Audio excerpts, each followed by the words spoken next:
member of that committee, I don't want to in any way better my position. Councillor Delsby. Similar declarations, Mayor, and congratulations again.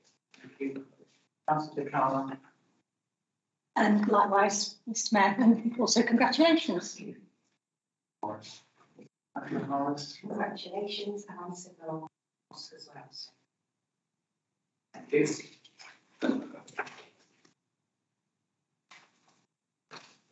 Item 4, minutes. Councillor, do you wish me to sign the minutes of the last meeting on February 23rd, 2022, and have a correct record? I will take it that you're all in agreement, unless somebody puts up a hand to disagree. Councillor Scott.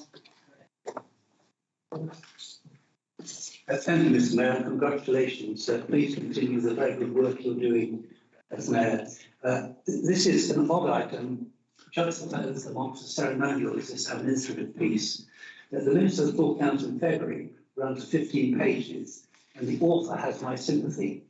It's a very difficult job, but I'm concerned that in their selection of comments, sometimes, and quite without intention, sometimes perhaps a rosy picture is presented. It is the omissions that's the problem. I don't propose to table any amendments, and I won't go through pedantically some of what I perceive to be the major omissions. Although, clearly I'm concerned that some of the financial issues in 62A are not adequate. Point of order, Mr. Mayor. Is this relating to an amendment or an accuracy to minutes? Because it sounds like a speech to me. I think this is the only opportunity, Mr. Mayor, I have to accept as a correct record. I'm pointing out that there are omissions. I think that relates to the correct record, but I won't hold up the meeting any further. Thank you. And effectively, I would say that I will not vote against the minutes. Thank you.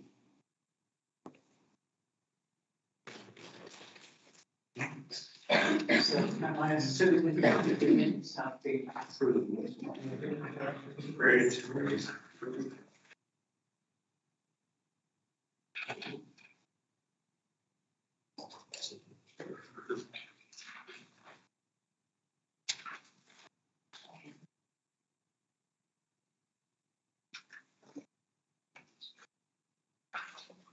Item 5, appointment of deputy mayor. I would like to invite nominations from councillors for the appointment of deputy mayor. Can I ask Councillor Burton to propose the nomination of Councillor Candy Vaughan, but not to speak at this stage? Thank you. And can I ask Councillor Shuttleworth to second the nomination of Councillor Candy Vaughan, but not to speak at this stage? Second. Thank you.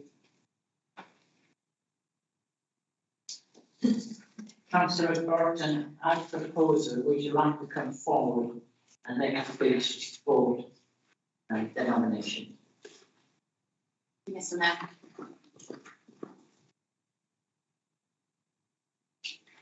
I'm very pleased, and a little sad, to be able to hand over the baton tonight and propose Candy Vaughan as Eastbourne's next deputy mayor. I suggested to Candy that she would be great in this role because I know how passionate she is about our community and what a huge heart she has. In April 2012, that heart let her down and Candy had a quadruple heart bypass. In June of that year, she started to do a health walk in Langley with a group of other walkers. She now leads that walk and has been doing so for the past 5 years. The walk is 10 years old in June. It was during the start of this walk that Candy decided to get it into magazines sent out to tenants of Eastbourne homes to encourage others to join them. She was given funding for pedometers by the Langley Area Panel, which she then became a part of, first as a member, then secretary, and then chair. That's how they get you. She thoroughly enjoyed being able to fund schools, nurseries, and other charities through the panel. This is also how she got to become a resident board member. Candy is now a councillor board member, but due to becoming a councillor, she had to pass on the role of chair of the panel. Candy is involved in so many projects. Together with funding from 3BA, she is helping to transform a neglected piece of land off Lavender Close, at Lavender Close off Milfoil Drive, into a peace garden and community garden, all for the community. Candy enjoys working together with people, and I know is very much looking forward to meeting many more during her time as Deputy Mayor. Candy is a person who cares about our community and the people in it, working hard on practical projects to make things better for residents of our town. I'm really honoured to propose Candy for the role of Deputy Mayor of Eastbourne.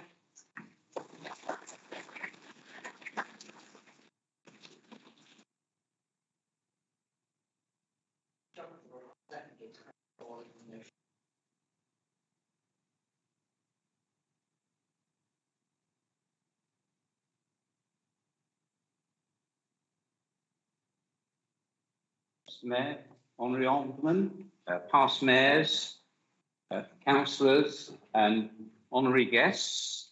I'm absolutely delighted to have been asked to second Candy in the role of Deputy Mayor, and I heartily endorse everything which Helen Burke has already said about Candy. It's always difficult going second because obviously there are unsurprisingly things which we've both seen in Candy.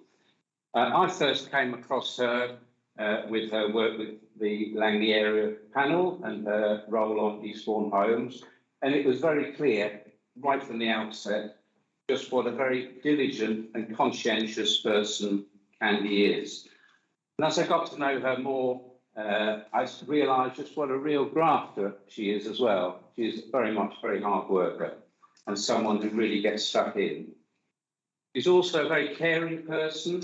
People who know Candy well recognise that she'll do anything she can to help people, and this has become even more apparent in her role as a councillor. And I think these qualities of caring, compassion and community are at the heart of everything that Candy does, and that's why I think she's so well suited to the role of becoming Deputy Mayor. Qualities of understanding people, caring for those less fortunate, willing to graft, and that all of that has been absolutely evident in all the community work which you've heard about tonight. She's also a person who's very down to earth, very good humour, and a real empathy and understanding for the many households who are finding it difficult at this time to make ends meet. And just how important it is for all of us, and I know Candy will be a leader in this, is to do everything we can to mitigate the current cost of living crisis. In those early times, I saw Candy driving the Eastbourne Homes Summer Family Fun Day event, and she's now involved in lots of different events in the area, and the walking group is very much, I know, a passion. Candy likes the outdoors, and she's a real passionate about the environment and sustainability and climate change and taking care of our environment.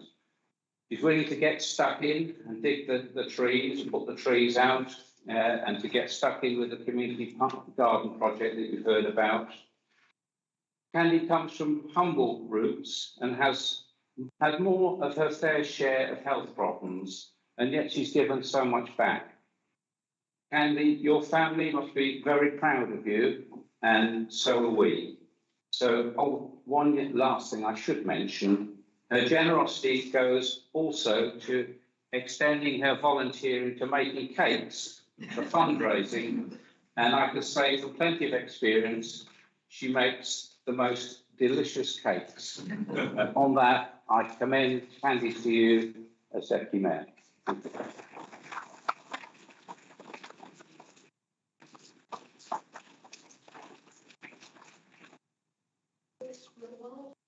Thank you, Councillors Boynton and Shepherd.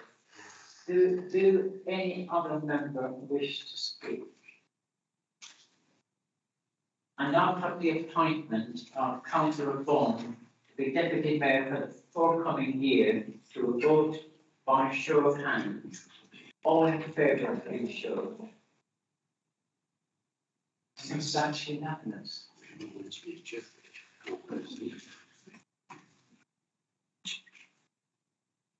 Congratulations, Councillor, and can I invite you to the space here? Not here.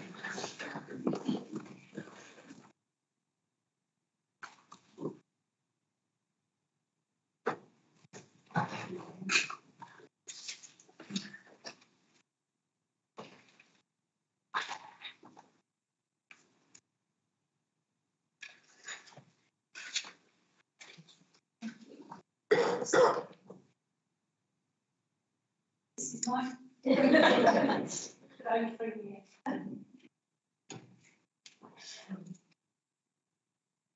I invite you to say a few words? Thank you, Helen, and thank you, Alan, for your very kind words. Mr Mayor, distinguished guests and fellow councillors and members of the public, I haven't got a huge speech. I'd just like to say that I am very happy to be in this role, and I am looking forward to meeting a lot of other people and helping and doing as much fundraising as I can with everybody. Thank you.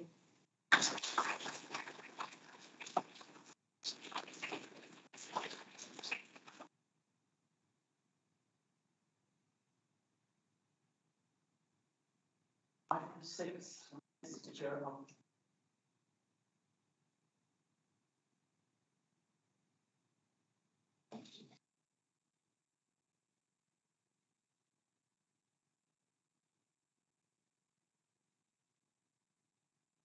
Can I extend my thanks to Councillor Helen Burton for the excellent work she did during the last year and for all the support she gave me during the year, particularly on 2 occasions when I wasn't well. Thank you very much.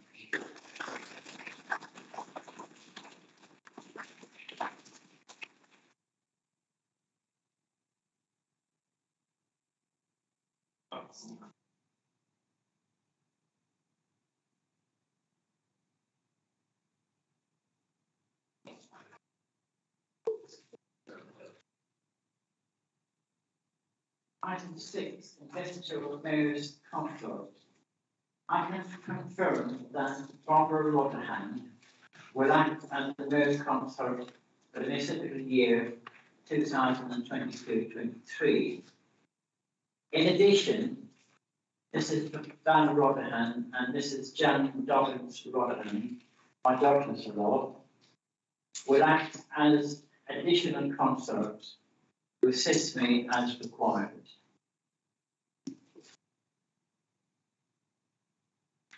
Item 7, Mayor's Chaplain. Can I advise that the Reverend Mike Blanche will serve as the Mayor's Chaplain for the municipal year 2022-23.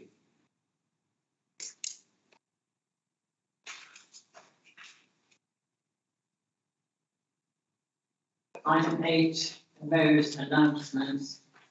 A list of my activities as Mayor and those of Councillor Burton as Deputy Mayor from March to May are set out in the agenda at pages 22, 3 to 26 for information. I'd just like to add to that and thank everyone who supported the charity during the year, and particularly the Mayor's Charity Ball. So many of you were there, thank you. And just to say, it raised about £10,000. I think I should also mention the launch of the Queen's Green Canopy project, which I attended some weeks ago, and I think I should publicly thank Lord and Lady Lucas for taking on this project and for pushing it forward. Thanks to them, it's been moving forward for some time. And lastly, I attended 2 conferences during the weekend, one for the Victinians and one for the POA Union. And both of them were extolling the facilities available for comfort and also extolling Eastbourne as a clean, tidy, welcoming, beauty, sunny town.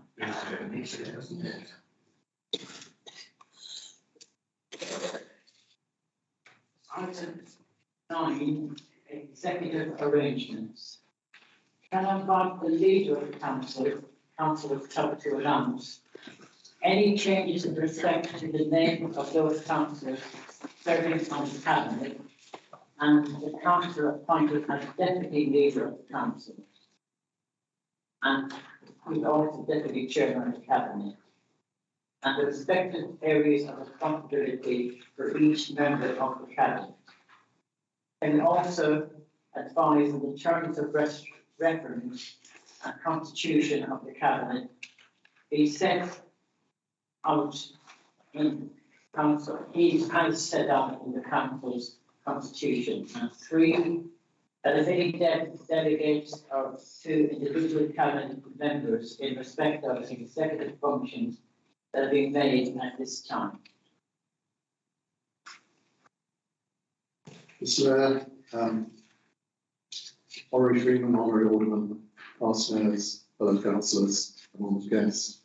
Mr. Mayor, can I add my congratulations to you in your re-election as mayor for the ensuing municipal year.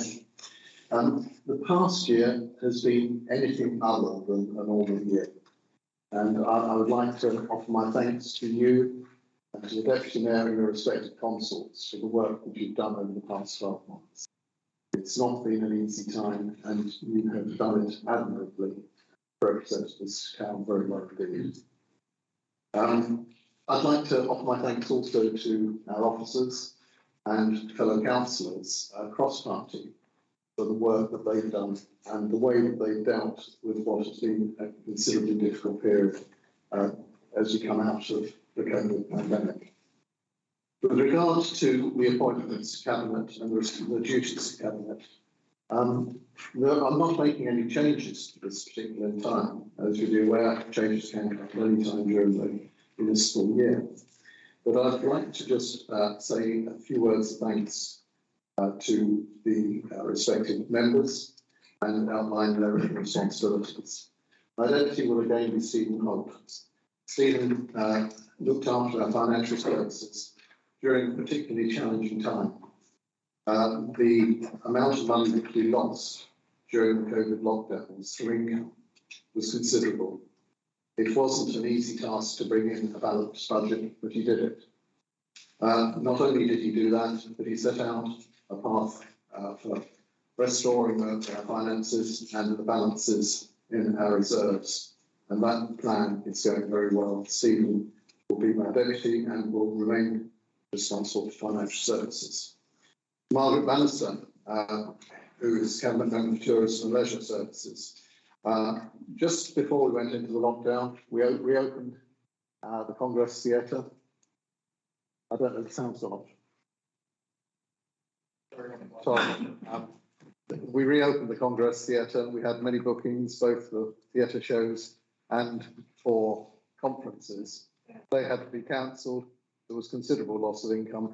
But over the past few months, Margaret and the tourism team have restored our position as a leading resort within the UK. Alan Shuttleworth did much to assist the community of Eastbourne during the lockdown with ensuring that the food parcels got out to the people most in need. But more recently, he's been working tirelessly to welcome our Ukrainian guests to the town. An extremely important area of activity, and he will remain responsible for direct assistance services. During the last municipal year, Jonathan Dow stepped down from Cabinet for business reasons. I'd like to thank him for the work that he did on climate change. We remain committed to carbon neutrality, zero carbon by 2030. That's our target.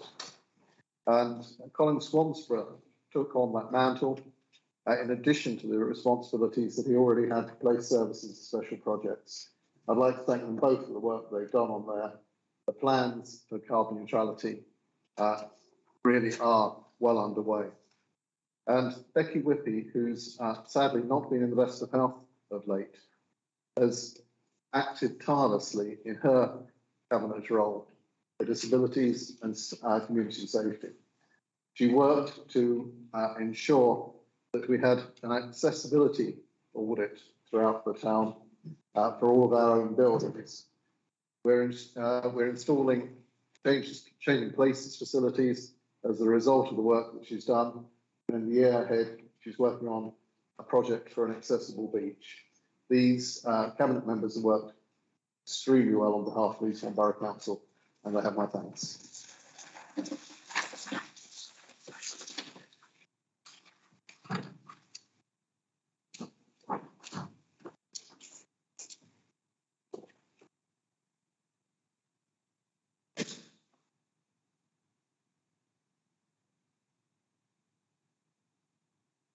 Item 10, appointment, pages 27 and 40. Can I ask the council to move the recommendation set out in the report? I can't speak to them at this stage. So moved. Can I ask the council Smart to second the recommendation and indicate if you would like to reserve your right to speak during this item? I do, thank you. Can I invite councillor Untitled to speak to the recommendations as set out in the report? Given the length of the agenda, Mr. Mayor, I won't say anything further, but I'll happily answer any questions that arise. Does any other member wish to comment? Councillor Simon. Thank you, Mr. Mayor.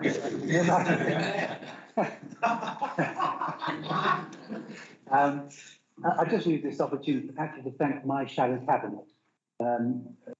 David Tuck did the same in the other police. They work very hard, and I think in general terms we do have to work to the betterment of Eastbourne, but also to hold the administration to account. Just two changes from what is actually written there. We are actually going ahead with the same set of appointments.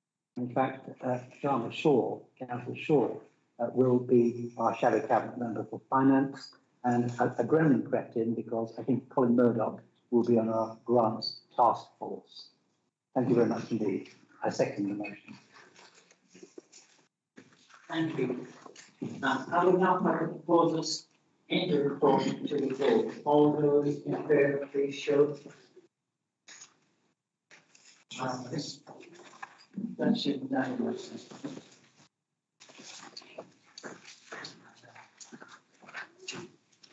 Item 11, calendar of meeting 2022-23, pages 19 to 20.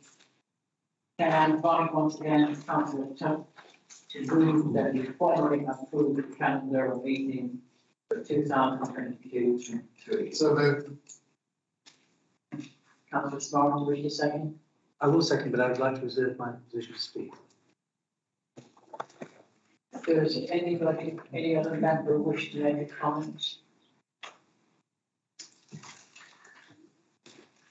Be brief. Thank you, Mr. Mayor. I won't hold you long. It is simply this. In principle, we are in agreement with the schedule of calendar meetings, but we do only have 4 full council meetings a year. And as you can tell from this meeting, and also actually the February meeting, it gets quite a crowded agenda, and therefore quite a few things are not there. You may have noticed that there's nothing on this full council meeting, which is only 1 of 4 a year, on the financial situation within this council. I merely caveat the position that we do expect in July, the July meeting, that there will be a full position in terms of the recommendations of the SIPFA report. If there isn't, I would like to suggest, as we did last year, that perhaps there will be another full council meeting in September. Thank you, Councillor Smart. I'm glad that Councillor Smart is agreeing to the calendar of meetings. He says there is nothing on this agenda with regard to finance. There are minutes of the audit, the governance committee, and we have the minutes of cabinet, so there would be an opportunity to discuss financial matters. Thank you. I will now put the recommendation to a vote by show of hands. Unanimous.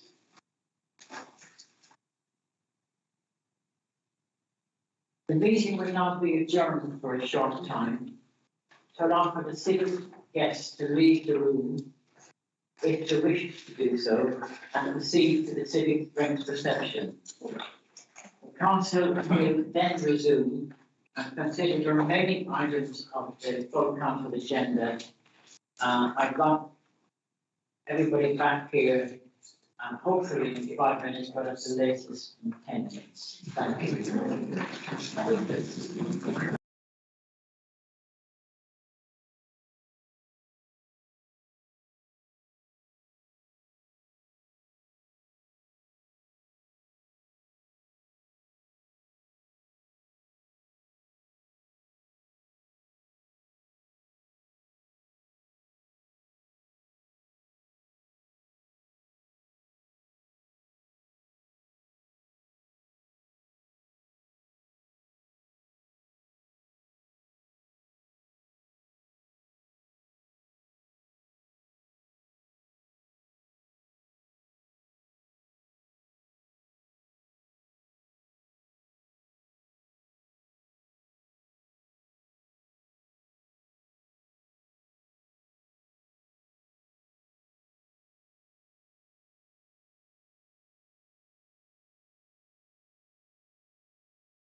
Please be seated.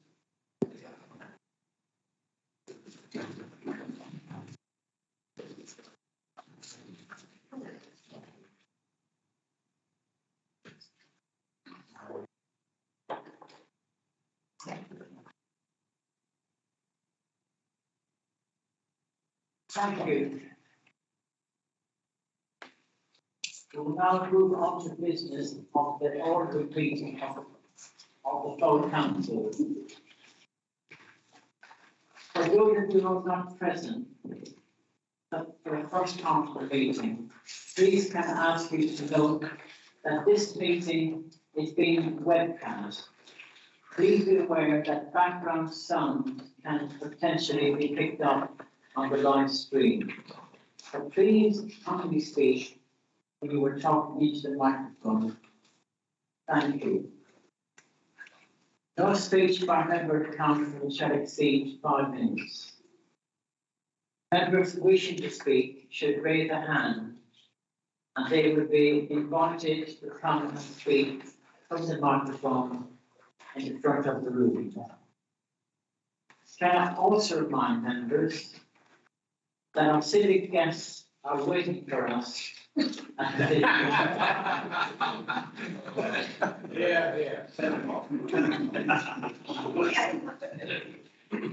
Item 12, public right of address. I can confirm that have been notified of 3 public speakers. Gaynor Sedgwick will speak to present the motion under item 13, and we have 5 minutes in accordance with the petitions scheme. Carrie Whitmore of the Friends of Eastbourne Seafront has registered to speak on item 14, public stand, and we have 3 minutes to speak. Harold Wardle from Eastbourne Food Bank has registered to speak on item 16A, the motion on the cost of living emergency, and we have 3 minutes to speak. So item 13, petitions. Petition has been received for Gaynor Sedgwick, chair of the Safety Eastbourne Bandstand Group, signed by 2,319 members of the public. And I invite Gaynor Sedgwick to come and present the petition, and you have 5 minutes to speak.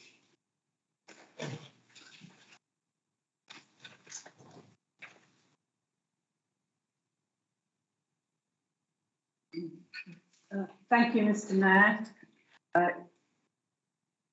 Thank you, Mr. Mayor, Councillor Tutt and Councillor Smart for bringing the petition forward. Eastbourne Borough Council, our petition, as you've said, has been signed by 2,319 people, actually in just a matter of days. And the petition is for the council to prioritise the immediate needs of the bandstand above other projects for any appropriate funding opportunities that arise. We all understand the importance of the bandstand. We all share the love of the bandstand and wish it to be fully restored. We are completely committed to protect the bandstand and restore it so that it continues to be the UK's busiest bandstand. These words have all been spoken, not by us, but by Councillor Tutt and other councillors in recent months. It has been heartwarming to know that you feel exactly the same way as the thousands of people who have joined our campaign to save the bandstand and who continue to do so. We all seem to agree that the bandstand is important to the people and businesses of Eastbourne, and the closure of it will have a detrimental impact on the tourism economy and the enjoyment of residents. We all agree that we would like to see it reopened early next year or even sooner.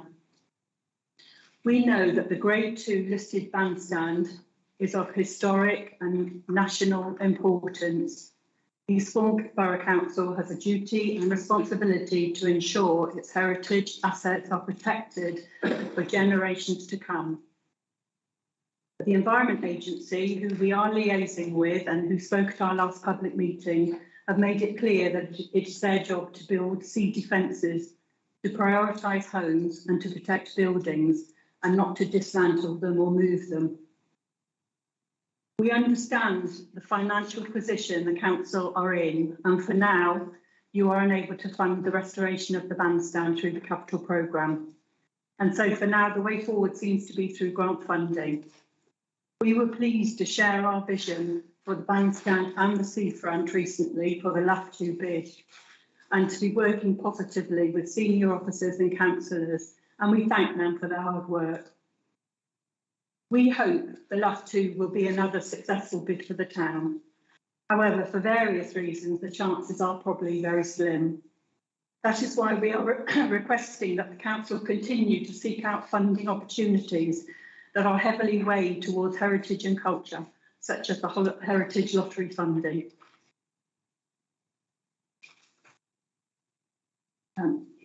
Friends of Eastbourne Bandstand, Friends of Eastbourne Seafronts have become a not-for-profit company recently, and in time we will be in a position to apply for funding. Secondly, we are concerned that the bandstand has fallen into disrepair because of a lack of ongoing maintenance over the years. We request that this doesn't happen again and request that Eastbourne Borough Council set up a planned, ongoing, increased and realistic annual maintenance budget and programme of work with the aim to repair, restore and open our bandstand.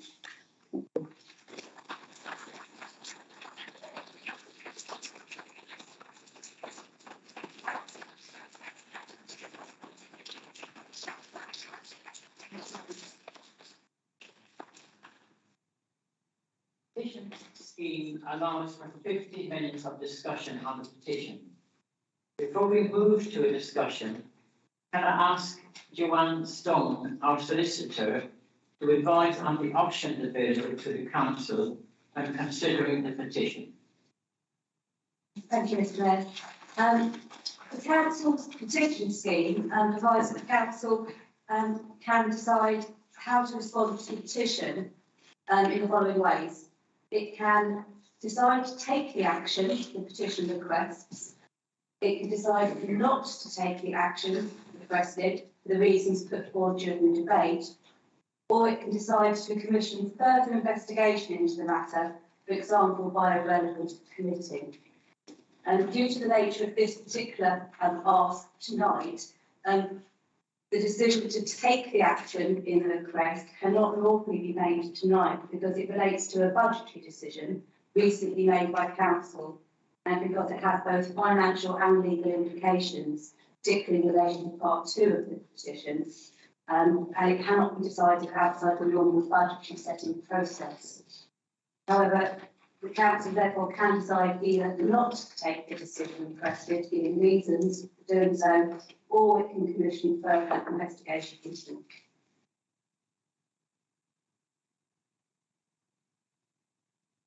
Does any member wish to speak or comments or propose action to be taken in relation to this petition?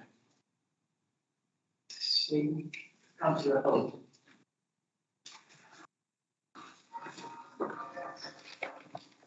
Thank you very much, Mr. Mayor, and most importantly, thank you very much, Dana and the team, for both Save the Bandstand and Friends of Eastbourne Seafront. We very much appreciate all the work that you're doing to raise this as a matter. We have made commitments to reopen the bandstand, and it will be reopened by next summer. For that, I can absolutely assure you that we're the season. And I, like you, particularly enjoyed working with you on the levelling up fund 2 proposals and bid. And I particularly enjoyed some of the recommendations that your group came up with and have shared with us, which are currently going through consultation works in terms of with appointed consultants to look at those proposals and all the ideas so that we can actually put together a robust business case and make sure that levelling up fund 2 proposal for specifically the heritage and culture, which is for up to £50 million for 2 nationally important and significant buildings, is is as strong as it can be, and I'm very hopeful that we'll be successful, as we've been in the past. David, earlier on, mentioned my role as finance portfolio holder, and it has been a very difficult couple of years for this authority, and something that I really can't underestimate and understate. We work really closely with partners and with colleagues to do everything we can to mitigate circumstances, and indeed we have also had a local assurance, a national assurance review, and had to abide by several recommendations for capitalisation. Not least of which is that before conducting any further capitalisation capital projects, the council should not consider. So the report said the council should not consider increasing its capital expenditure on anything other than housing, health and safety issues or schemes fully justified by a sound, affordable business case. It should refrain from commercial activities unless the expenditure is proportional to its capital programme and the impact that it has on revenue account has been fully assessed. Now, the good news is that with that levelling up Fund 2 proposal and with that consultation work, we will have, I'm absolutely confident, a very robust business case to mitigate against that.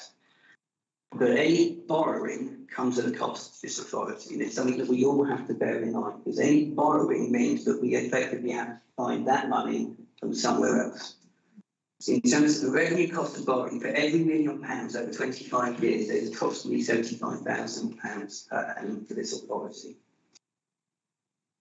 I am absolutely committed to the petition, absolutely would support it. Now, I'm told by our legal advisors that we can't just say yes, we'd accept the petition. We would accept that it would be the petition itself in full, but we can refer it to the further investigation. And that is something that I would encourage everybody here to do this evening. I also want to remind and reflect upon people that actually the assurance review also highlighted that the council is spending too much on tourism. Now, that is something that I know everybody in this room, absolutely categorically disagrees with. We know how important tourism is to this town. We know how important tourism is to our economy. We know how important it is to everybody. So we absolutely categorically disagree with that statement. But the reason I'm telling you about that, and the reason I'm telling you about the borrowing and the cost of borrowing, the reason I'm telling you about the recommendations of SIPA in terms of capital expenditure is to show that this is really difficult. But at the same time, I'm absolutely committed, absolutely determined to ensure that the bandstand is reopened for the summer season next year, and indeed that those recommendations you put forward, that is or that petition you put forward, that is, of course, that we would prioritise the bandstand and indeed heritage assets with applicable funding is absolutely assured, and that we would continue to have a maintenance and a robust maintenance programme to ensure that the bandstand remains open for the foreseeable future. The bandstand is too important to lose. We're all in agreement on that. We will make sure that bandstand is reopened, as I say, it's the summer next year, and then we will work with all partners of all persuasions and of all views to ensure that we have a long-term, reliable and robust business case, making sure that bandstand is open for the next 120 years and remains the busiest bandstand in the UK. Once again, my huge thanks to you for putting that petition together. My huge thanks to the 2,000 plus people who have signed that petition. Rest assured, this remains a priority for us. Many thanks.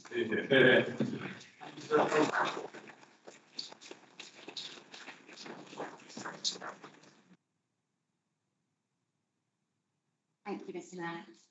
And again, thank you to all the friends of Eastbourne Seafront and Bandstand that are here tonight. I'm really happy to be working with you on the bandstand and the seafront issues at large. We all agree it's important. I sympathise with the Friends group set up to save the bandstand because our seafront and all of our heritage assets are an important part of what Eastbourne is such a wonderful place to be. The second part of the petition is already in motion. The council has approved a schedule of works which will see the bandstand reopened in time for the summer next year, and I know we're all glad of that. I can't agree, however, that prioritising the bandstand above all other projects is a sensible way forward. As a council, we need to look at the bigger picture and serve all of our town. 97% of residents have not signed the petition. So whilst I genuinely think it's fantastic that some of our residents are passionate about the restoration of our bandstand, their passion needs to be set in context. As Councillor Holt explained, it's very difficult at the moment. The loss of the revenue support grant from central government has forced all councils to become entrepreneurial, and the lack of support from central government on maintaining heritage assets is a national shame, which we as a council are left to deal with. I don't think we should prioritise the bandstand as a project over the normal business of a council, such as housing or income generation. The petition misses the fact that it might be better to invest in other projects which will increase the council's income, leading to long-term revenue streams and ultimately more money for projects like the maintenance of our heritage assets. Our officers look at the business case of everything we do, as the council has a duty to all of its residents to invest public money as wisely as possible. Our officers are experts in their field, and it is under their guidance that we invested in projects like, for example, the Devonshire Quarter Scheme, saving several of our town's cultural heritage assets and also creating a modern conference centre to assure the Eastbourne's future significance as a destination town. This scheme successfully brings in much needed income, and because of that, we are now able to look at the regeneration of other heritage assets. I appreciate and share the Friends Group's love of the bandstand, and I'm pleased that we are undertaking works to get it reopened next year. Hopefully, in future, the group will work positively to support the council's work in this area and also critically join the council's call to central government to properly fund the maintenance of national heritage assets. Thank you.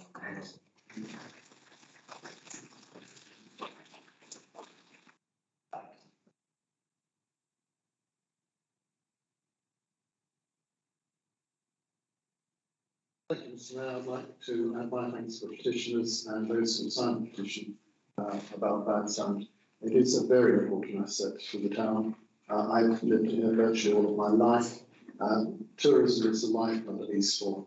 It pays the wages of so many people, not just those directly employed in the industry, but the services it's supplied. The window cleaners, the florists, the hairdressers, those who sell goods and services. So it remains the most important industry that we have in Eastbourne. Helen Burton's rightly said that we have to balance the expenditure. We have competing priorities. We have people who are homeless. We need to build houses. We have people in need of care, and we have charities that we support. We have economic development aims for the town, which bring in revenue streams. That doesn't mean that we don't see the bandstand as important. We've put £750,000 into the budget for this year, and I'm pleased to say that we're on track to reopen the bandstand, and I want to be at that first concert in 2023. Beyond that, the work that we can do together, and I mean together, the business community, the interest groups, the campaign to save the bandstand, the politicians on both sides of the council need to work to put together a robust bid for levelling up Fund 2.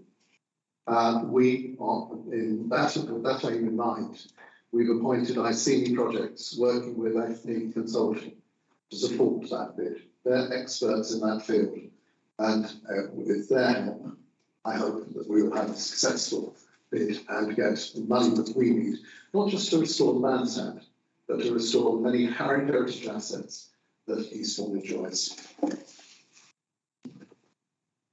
Councillor Freebody.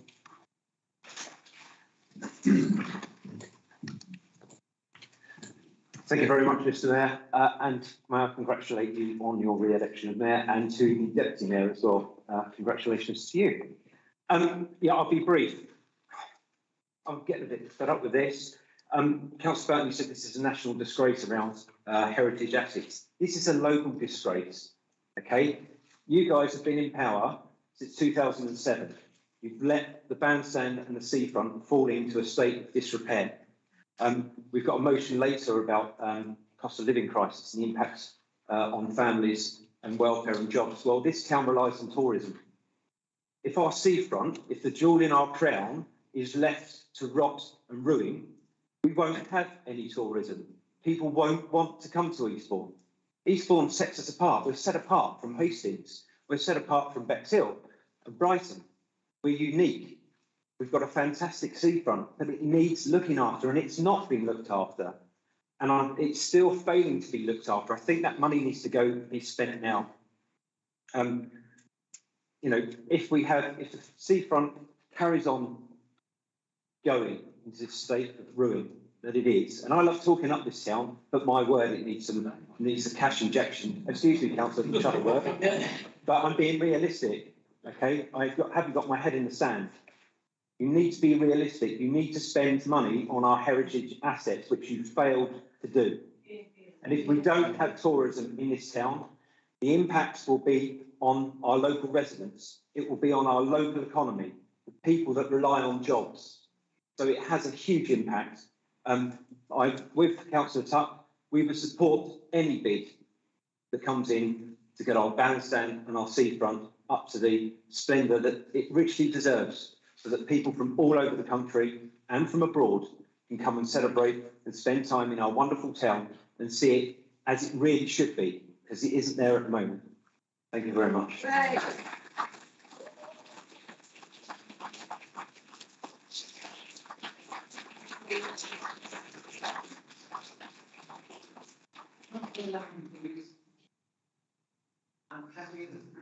All our goals now until the end. Thank you. Thank you, Mr. Mayor, and congratulations to you and to the Deputy Mayor. Very well deserved, and we look forward to working with you over the year and seeing all the splendid work you're doing.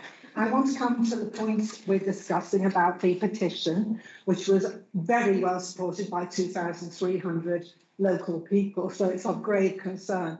And I'm concerned that we are slightly kicking this can down the road here, that we'll go for this is quite urgent, some of it, particularly the work on the colonnades, which support the whole structure.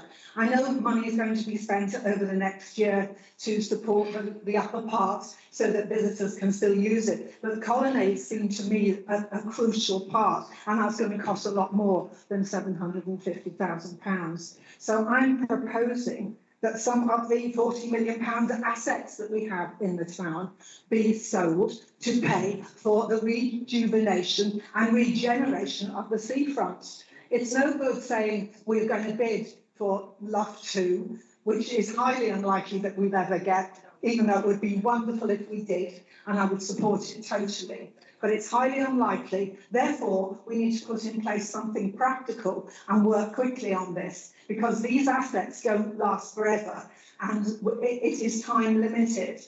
I'm thinking of Brighton and the West Pier there, which kept getting kicked down the road, committee after committee, investigation after investigation, until it finally collapsed. I would hate to see that happen, and I'm sure it's not going to. So I think we should look very carefully at the assets that we have, because to me the seafront is the reason why I came to live here from London many years ago, and still think it's one of the most wonderful places in the country to visit, and I'd hate to see it get worse than it is now.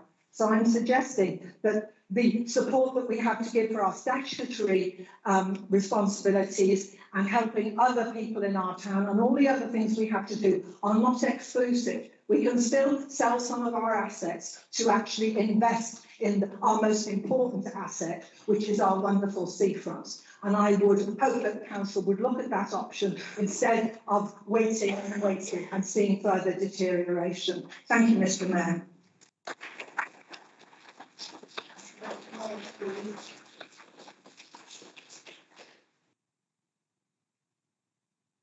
Thank you, Mr. Mayor.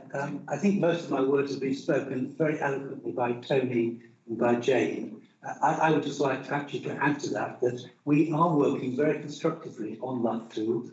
I'm rather more optimistic about it than some of the members, but I do congratulate you, Gaynor, in terms of your work on that. But I congratulate the Save the Bandstand group from its inauguration at the end of January in terms of where you've got to. This issue is urgent and it's been very well done. Thank you very much.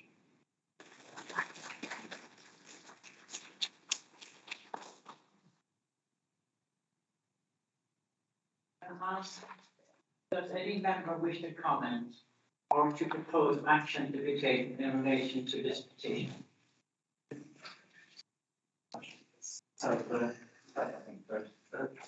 Thank you, Mr. Mayor. And I thank Joanne for outlining what we can and we can't do. The nature of this petition is such that I suggest that it's taken as a bid for the capital programme for 2023-24, and that will allocate the money for the next municipal year. Yeah. So Anybody want to speak to it? No. Okay. No amendments, so if you have to put that proposal to the vote, please, by hand. Any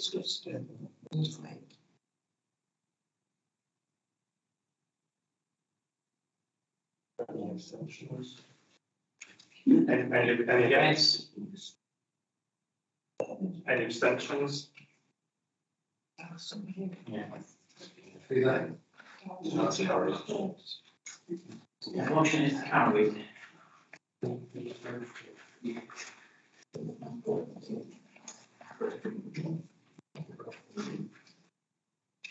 Item 14, corporate plan. Can I ask Councillor Tuck to review the recommendations set out in the report, but not to speak to them at this stage? So moved. And can I ask Councillor Hall to second the recommendation and indicate if you're right to reserve the right to speak? I'm very happy to second Mr. Mayor, and will reserve my right to speak. Are there any amendments?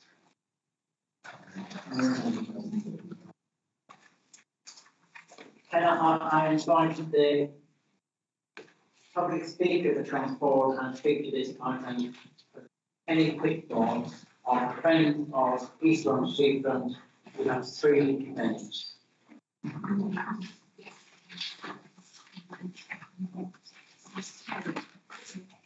Okay, thank you. The corporate plan for 2020 to 2024 refresh includes a statement that the council will be delivering a seafront strategy, an action which Friends of Eastbourne Seafront applaud. However, it also goes on to state that the council will deliver this strategy along with the Federation of Small Businesses, the Chamber of Commerce and Eastbourne Hospitality Association. There is no mention of Friends of Eastbourne Seafront or Safe Eastbourne Bandstand Action Group being part of the process. Given that we have been actively campaigning for improvements to the seafront and the bandstand, and were asked to provide our vision for the seafront to the council as a basis for their Love to bid, we considered we could make a valuable contribution. We have gathered over 6,000 signatures on petitions, have a mailing list of over 1,000 people, and have had 2 public meetings, standing room only, attended by our MP, various councillors, council officers and representatives from the Environment Agency who are working on the Coastal Defence Scheme. Now that we have formed Friends of Eastbourne Seafront Limited, we will also be in a position to apply for grants. We consider that we represent the aspirations of the people of Eastbourne, their seafront. The mission of our group as part of the team to deliver a seafront strategy therefore seems curious to us. We would like to ask that the corporate plan is amended to include Friends of Eastbourne Seafront and Save Eastbourne Bandstand Action Group in the delivery of the strategy.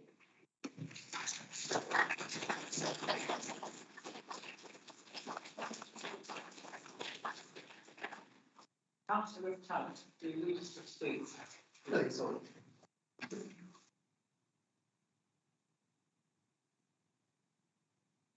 Thank you, Mr. Mayor. The corporate plan covers a wide variety of issues which are of importance to the council, and the tourism aspect is just one part of that. But given the public speaker, I'll respond to that firstly, if you'll allow me to. We identified the 3 long-standing business organisations that we've worked with in the past and will enjoy a good working relationship, will continue to work with in the future. And I thank them for the support they've given to the town over generations. There are many other organisations which have a stake within the seafront, and we haven't named them all, but allow me to say here now that we'll be, and I'll happily amend the corporate plan to include that we'll work with any charity or CIC that has an interest in the elements of the corporate plan. That's whether it's on the seafront or any other aspect of growth prosperity, looking at our housing programme and the care for our community. So any charity, any CIC, we'd be very happy to work with. We're a council that believes in working in partnership. You achieve so much more if you work with people. You use negative energy if you work against them. So it's an open invitation for the many charities that we've worked with in the past and will work with in the future, the community interest companies and the voluntary organisations. They are the lifeblood of keeping Eastbourne the wonderful place that it is. Other councils have challenges too. We've mentioned some of our challenges and our corporate plan aims to address those. Finances in local government are in a difficult situation. We've noticed a motion on the cost of living later this afternoon or later this evening, which refers to a crisis in terms of the cost of living. We've got a crisis in local government at the moment, and that's not just something that I'm saying, it's something that's said by politicians of all parties throughout the length and the breadth of the UK. We look at council finances. Yes, we've had our challenges here, and I've offered my thanks to Steve Holt for the work he has done to bring those into order. Brighton, just along the coast, have got their challenges. Last week we read that they owe £43 million on the I-360. They only borrowed 36 million in the first place. The County Council, I was today at the meeting of the County Council Network.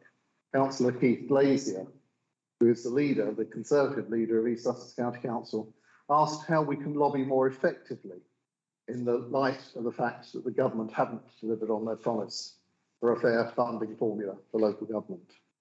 Slough Council have a £600 million asset sale. They have over £100 million black hole in their finances. Woking yesterday announced that it is speaking to the government about its £1.8 billion debt. Spalthall have a £1 billion debt to the Public Works Loan Board. In 2018, the Tory-controlled Northamptonshire County Council went bust. The Wirral have a £40 million funding gap. Two Conservative councils, Norfolk and Lancashire, have significant shortfalls and are on the brink of bankruptcy. Surrey have a £100 million shortfall. The government has tightened the access to the public sector, Public Works Loan Board. We've seen councils of all political persuasions struggle to meet the commitments that they have to their communities. It's time for local government to unite. And throughout our corporate plan, that's our part of that. To unite and say to the government that local government is fed up of doing your dirty work. It's fed up of being the bad guys on your behalf. You've taken our money away. It's time to give it back.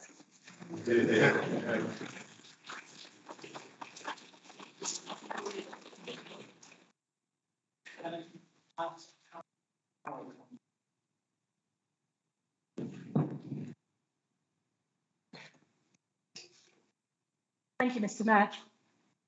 Third, corporate plan refresh. Very laudable document. Who wouldn't want to live in the town that will be Eastbourne in 2026? It seems to fall somewhere between utopia and Shangri-La. But what will be the reality? The SIP for Assurance review of the Council's finances called for this corporate plan refresh and the need for efficiencies derived from real change. The SIPFA report makes many references to the Council's lack of sufficient reserves and calls for this to be rectified, which is something we on this side of the chamber have been pointing out for quite some time. The Recovery and Stabilization section, which replaces best use of resources, is, to be honest, fairly similar to the original in many ways, with a few additions and amendments. One addition of note is that of only undertaking new commercial ventures when subject to rigorous, sound business cases that are affordable and achievable. Shouldn't this always have been the case? There is also a new section called Providing Robust Governance, which again, I would have thought should have always been in place. As far as the other sections are concerned, there are a few little snippets that I found interesting. I note that the new Sovereign Centre has become a refurbished Sovereign Centre, that protecting and enhancing the heritage assets, now merely maintaining heritage assets, which I suppose is something. And possibly also of interest to those who spoke on the petition, maintaining high numbers of bandstand patrons now reads maintaining high numbers of venue patrons. And just one more thing, and my apologies, this is the proofreader in me. I think half sentence is missing in promote inclusion and address deprivation. The last bullet point says promoting financial independence by improving access. The original went on to say to education, training and employment, and I'm guessing this was just omitted in error and it wasn't the intention to change to some other wording.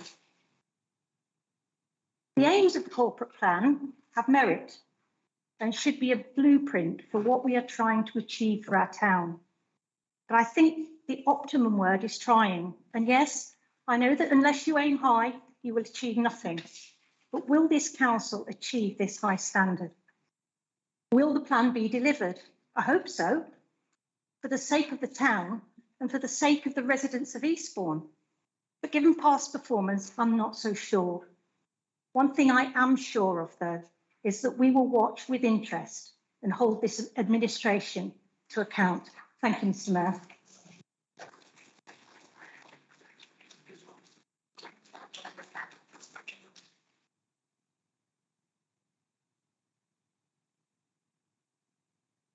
Thank you, Mr. Mayor. Congratulations on your election, and Madam Deputy Mayor, you too.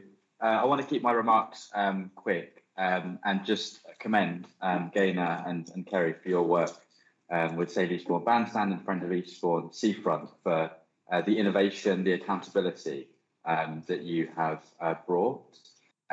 We've had some fantastic meetings together. We've shared ideas, and I'm absolutely convinced you are a force for good in our town. I look forward to continuing to work with you. I know my colleagues do as well. And so without question, I would totally support an amendment in line with what David suggested to make sure that your role in the development of our seafront and in the future of our town is enshrined right there. And David mentioned CICs and charities. You're a company limited by guarantee, so I would include your legal structure in that too. But thanks again for what you do, and I look forward to continuing to work with you.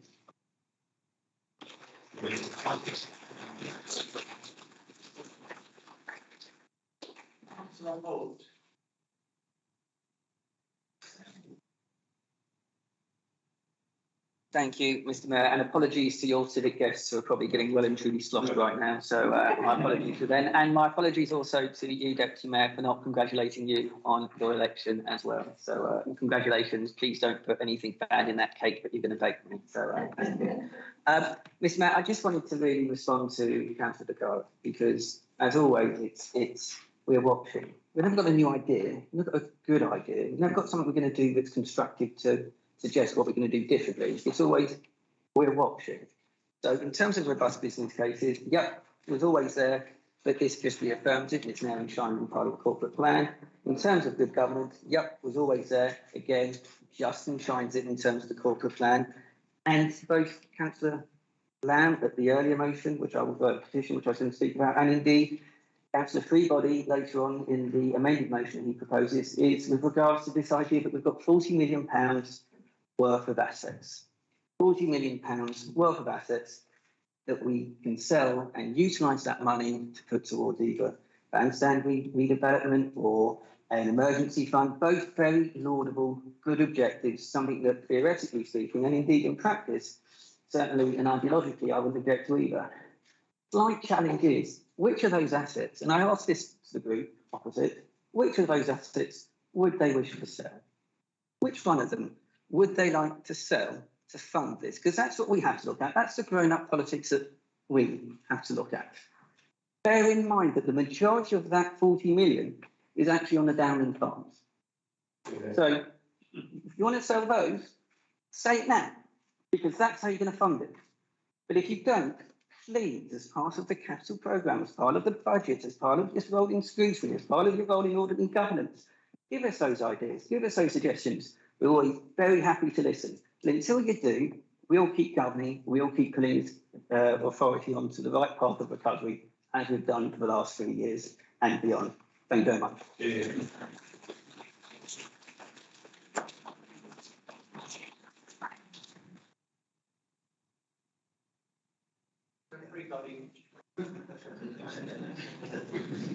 Wasn't going to speak. Mr. Mayor, I wasn't going to say that. I used to be Kelsey Jenkins. She said, I wasn't going to say anything. I'm not going to do that. Just wanted to very briefly, Kerry and Gaynor, I can't see anything wrong with actually working with Friends of Eastbourne Seafront and the Save the Bandstand group in there. It's on the part of the Seafront strategy. They are what I call key partners who have got a clear vested interest in Eastbourne Seafront and Eastbourne as a whole. So actually, don't fudge it with, oh, we work with different CICs and charities and stuff. That's fine, but actually I would put in there that we work with Friends of Eastbourne Seafront and Eastbourne Bandstand too. Councillor Holt, blimey. I was going to say about that bit actually, but yeah, you talk about assets and no one's talking about the Downland farms. You tried that a while ago and it didn't work. Sorry? Well, look, you need to look at your assets. Actually, no, excuse me, what, Mr. Skirl, sorry, Mr. Mayor, I'm talking. Thank you. Thank you. Just afforded a minute or two silence. Don't get it at home, so I might as well get it here. So actually, you need to sweat your assets. You've got places like Betherwell Road that's been on the books for ages. You've not built a single house on there yet. You've got Fort Fun that's been mothballed. You've got Hamden Retail Park with empty units in it. So actually, what you need to do is sweat your assets. You need to look at your assets properly. No one on this side is saying about the Downland farms, but get your assets to work. And yes, you can utilise them for the good of the town and for the good of local residents. Thank you, Mr. Mayor.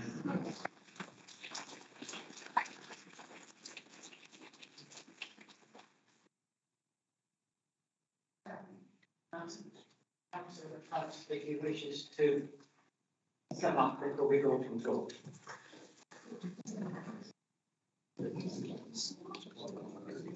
There's not too much to reply to, Mr. Mayor.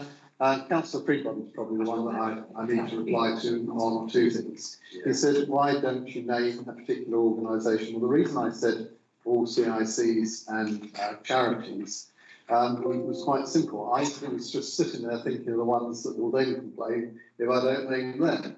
Plastic Free Eastbourne, the Eastbourne Society, the Local History Society, the Warming Up the Homeless. There are lots of stakeholders in this town who have got an interest in our seafront. I'm saying we will work with the charities and the CICs. I think that's an easier way than trying to name them all, because I will undoubtedly miss some if I do. The second question that I need to answer him on is the assets question. Bedford-Well Road, we haven't actually built on it yet. No, we're waiting for his government to come through with the funding we need to facilitate that. And maybe he can help to speed that up. Maybe he's got friends in high places. He mentions Hamden Park Retail Park and empty units. We've got businesses booked to go into those units. So I come back to the question that Steve Holt asked. What are you going to sell? You talk about £40 million as if it's sitting there in the bank. It's not. Most of it is in the Downland farms, and we know what the public of this town think about us selling those. We're not going to.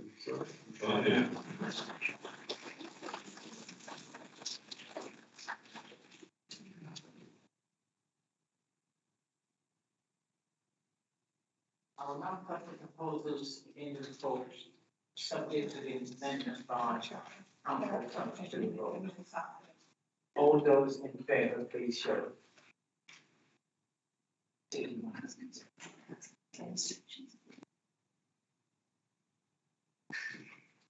All those against?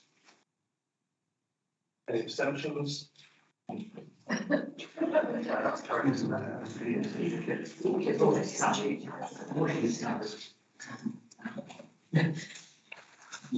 Item 15, annual pay policy statement, page 21 to 26. I'm going to ask Councillor Wandsworth to go through the recommendations of the report, but not to speak to it at this stage.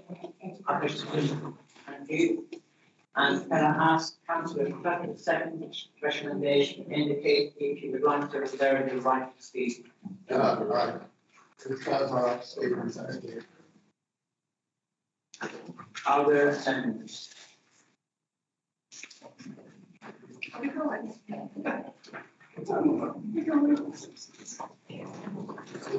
And my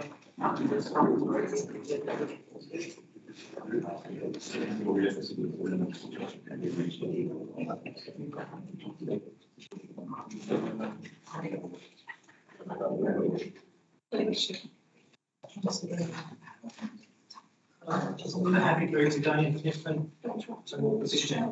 So we'll have a different position. Of course.